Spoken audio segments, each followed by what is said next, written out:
Our last question is a user's or an audience submitted question. What's better currently, in your opinion? Is it going to be rentals or Airbnbs? Let's start with Eric Brewer. Let's get you some early points. I'm cool without the points. I think we all know when we get off this call who the real winner is. You can let the 13 people on here vote. That's okay. My confidence is an all-time high.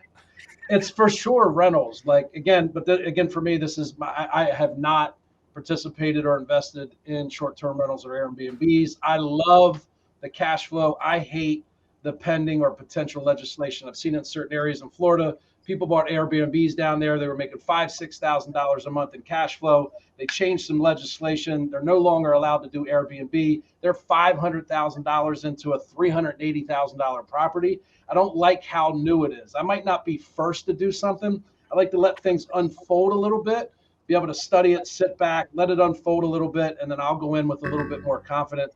And so it's rentals for me. Okay. And just for the record, buddy, I hooked you up with a couple extra seconds on there. Thank you. Chris Jefferson, let's go with you. Yeah, I'm not a fan of Airbnb at all. I don't think it's a business. I think it's a hustle. I think it's like, to me, it's a real estate get-rich-quick scheme. You got a ton of people that are flooding to it because you can utilize arbitration. You can utilize different ways to explode profits with it. But it's just not a sustainable way to look at business, in my opinion, with legislation and different things going on. I think rentals, more importantly, using rentals in the way of seller financing, wrapping mortgages, I think that's the way to go, 110%. If you want to get some very fast cash, you can do Airbnb, but I'd be very cautious with that, especially in this market, this economy.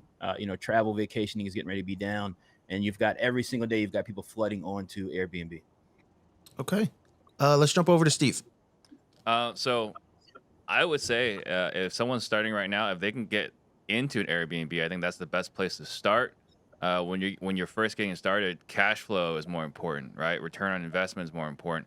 I don't think that Airbnbs are going to be great long term. They require a lot more management.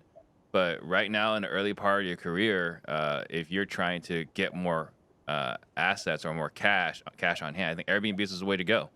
And even though I'm not really bullish on it, I know personally that there are multiple hedge funds getting into it. They're buying Airbnbs in Scottsdale. So I think that even though it's subject to legislation, if you buy it in states that are a little less regulatory, I mean, I'll never buy a rental in a blue state. I think Airbnbs will be okay in the red states. All right, and then let's close it up with RJ. Yeah, I'm gonna mirror almost everything that CJ said. I'm not a fan of Airbnbs. And then on the rental side of things, I think that the conversation here should have been more of long-term rentals or seller financing. And I'm a huge proponent of seller financing. I think that's the better way to generate consistent cash flow for you, especially early on. Like CJ said, to do wraps. That's pretty much what we did with almost our entire rental portfolio. And now it's turnkey. I don't have to do anything. I mean, the money just shows up. Whereas rentals, there's going to be constant maintenance. There's going to be tenant turnover. That's a full-time gig. And then Airbnb with the legislation, I mean, that's just a nightmare. Okay. Any rebuttals from the panel?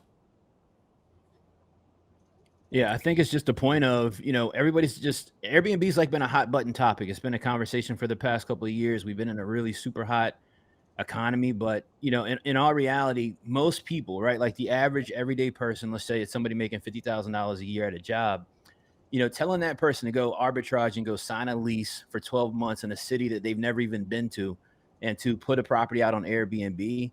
And what happens to that person, like once that, the market goes down and those sales stop and they've still got a debt obligation on a lease, like that's not the conversation we're having. And I'm passionate about that because I don't want to see people get in unnecessary debt. Okay. Any other thoughts from anyone?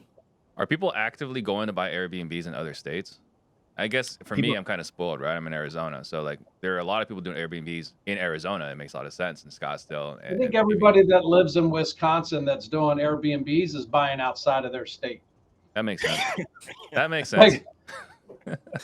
No hot most people are doing vacation spots arbitrage too, man. in Green Bay. All right. It looks like Eric Brewer took this round. I'm What? extremely excited to say that. So we have points scored by everybody on the panel today.